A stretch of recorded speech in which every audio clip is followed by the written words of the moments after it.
لوگوں کو پرکھنا چھوڑ دو۔ تم نہیں جانتے کوئی اپنے اندر کیسی جنگ لڑ رہا ہے۔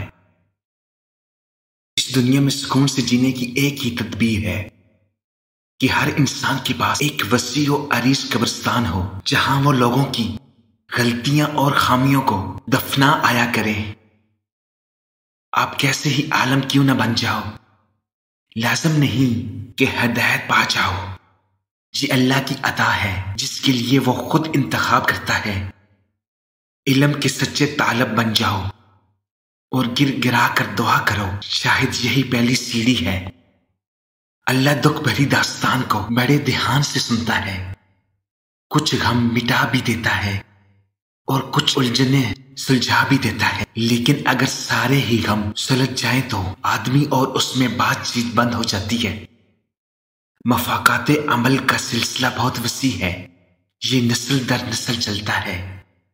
اس کا ذمہ اللہ تعالیٰ نے خود لیا ہے اور اس میں کسی کا آپ کے ساتھ کیے گئے ظلم و ستم کا نتیجہ ہوتا ہے، اور وقت نہیں لگتا بازی پلٹنے میں۔ بے شک اللہ بہترین انصاف کرنے والا ہے۔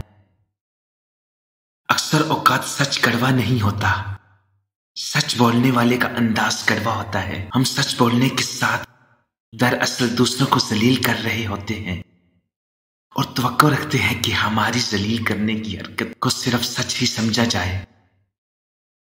جب تک انسان دوسروں کی جگہ پر کھڑا نہ ہو اسے پوری بات سمجھ میں نہیں آتی۔ حسد کا جذبہ احساس کمتری سے پیدا ہوتا ہے۔ جو شخص اپنے آپ کو گھٹیا سمجھتا ہے وہ دوسروں سے جلتا ہے۔ کسی کو بھی یہ حق نہیں کہ وہ تمہیں جج کرے، وہ نہیں جانتا کہ تم اندر سے کیسے حالات سے گزر رہے ہو۔